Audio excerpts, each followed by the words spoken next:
when you say that with your tweet, for example, you say, so Jason Collins is a hero because he's gay, our standard for heroism has dropped. I mean, you don't think that that actually lends to this idea that perhaps some people are not as open and as accepting in this country? You know, I mean, who are you to judge and say whether or not he should be considered someone who is a hero and inspirational to other young men out there? Well, here's actually the problem that I have. I think that you can accept and tolerate people's behavior, and that, demonstrates non-homophobia. I think that it is ridiculous to suggest that just because you're not celebrating, on the cover of Sports Illustrated, somebody coming out of the closet, and you think, it's relatively unimportant in the grand scheme of things because people should be able to live their lives the way that they want. I don't really understand. There are folks who are saying that that was a homophobic tweet. I'm still confused as to how it's homophobic simply to say that you don't think it's a heroic move in today's America to come out of the closet the same way that it was maybe 20 years ago. Jared, do you have any thoughts on this? I mean, what's your response to, to Ben's take here? Yeah, it's truthfully, it's a little disturbing hearing some of that, but I get it. I hear, after I came out and I'd hear a lot of, well, what do you need to tell us for anyway? The bottom line is that there's something that straight people, I think, by and large, unless they, are recognizing this or have been told or educated on it, don't quite recognize, I think, that the luxury that it is for somebody who is gay to live openly and authentically, to go through life and not be scared to go to a work social function, to go out with your friends at work, but what it means to make up some excuse to not go because you're afraid they're, out at some function, ask you some questions you might not want to answer. The level of heroism, I mean, we have heroes every single day in all aspects of life. Jason Collins didn't do what he did to become a superhero. Jason Collins did what he did. And again, I'm not inside his head, but I'm just guessing, to live openly and authentically, to live his life. Now, it's unfortunate because don't think that the person who's coming out wants to go and share this news to the world because it's the most personal news you could share, and it's the news that you would fight and say, this is none of your business. But at some point, we live in a world, you're a public figure, you want to live your life. Well, at some point, someone says, you know what, that's enough. I'm going to live my life. You have a problem with it, that's not my problem.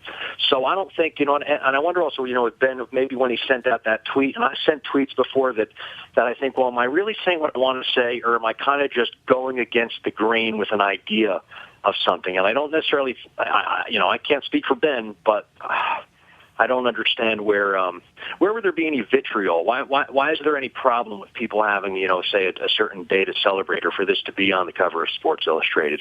You mentioned, this has been going on. Well, you know what hasn't been going on? We have not had an active pro athlete in the United States, in North America, our four major pro sports, a male athlete come out.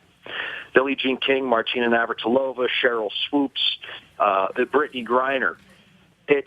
There has been a different reaction. And the same way as I think back to, let's say in college, we were all in college and we all went out and did some crazy things sometimes. And as somebody who was closeted at the time, I was well aware that it was okay for, say, maybe two of my girlfriends, if they wanted to go off and experiment on some different things in life. But it was never cool for two guys. There's a macho effect there. We've gone several years since then. And I think it's okay now it's not that weird for even a professional basketball player to say, yeah, I'm gay. Well, let's let Ben respond. I mean, Ben, do you have anything to say to that as to, what Jared... No, I totally agree with a lot of that. I mean, I especially agree with what he said at the very end, where he says that, it's not that strange anymore for folks to be gay. And that's why I think that it's a mistake for the media to portray it as though this is some groundbreaking moment, when the truth is there is no resistance here. There is nobody who is really coming out and saying, I have yet to hear the response really saying that Jason Collins should not have come out of the closet. I'm still, no one has said that. But the thing is, Ben, you have to realize, it's a great triumph. I'm wondering why. Let me read a comment from one of our viewers. This one's from the Norwegian 76, who says, this is the Republican way to deal with social issues, pretend that they do not exist. And I think that he does have a little bit of a point there, in that there still is a lot of bigotry in this country. We still have laws on the books that deny people equal rights when it comes to the right to be able to visit their loved ones in the hospital, the right to be able to marry openly if they are in a gay relationship. And so, you can't say that everything is fine and we're at a good place in the country where there still aren't, inhibitions to people being able to live their lives.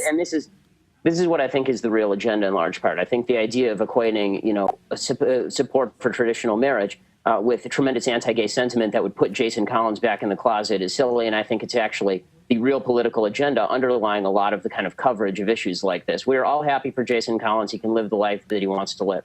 I don't think that it is worthy of saying that America is such a homophobic, nasty place that we have to, treat this as some sort of a grand breakthrough in the American experiment. Hey, Ben, let me ask you something. Do you have kids, Ben?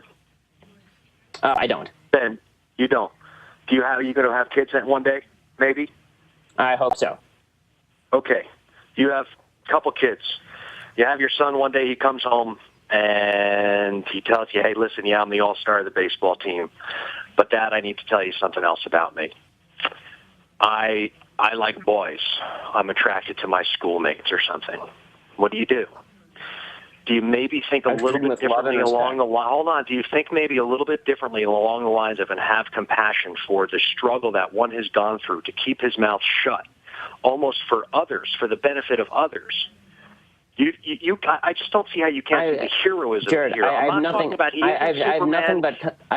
but compassion for these folks, and I have nothing but compassion for Jason Collins. And I hope he lives the life he wants to live. What I don't think is appropriate is slandering the American people by implication as a bunch of nasty folks who are out to get folks like Jason Collins. I just don't see that in today's America. Who's slandering American folks? I'm saying this is a great day for American people. This is a huge day for Americans. Jared, you just said to me that, people like me, people who are conservative, would not even accept, presumably, their own sons if their sons came home and said they were gay. And I didn't use any word conservative. I'm just hearing this. I'm thinking, I don't get it. Why is there...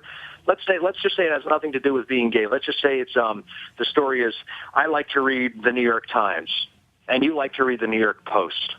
You read the New York Post, I'll read the New York Times, and let's both enjoy life and move on and not have to say about I don't understand the disagreement. What each other does. I agree with you. And this is my problem. I think most Americans agree with both of us, and that's why I think that this is overblown.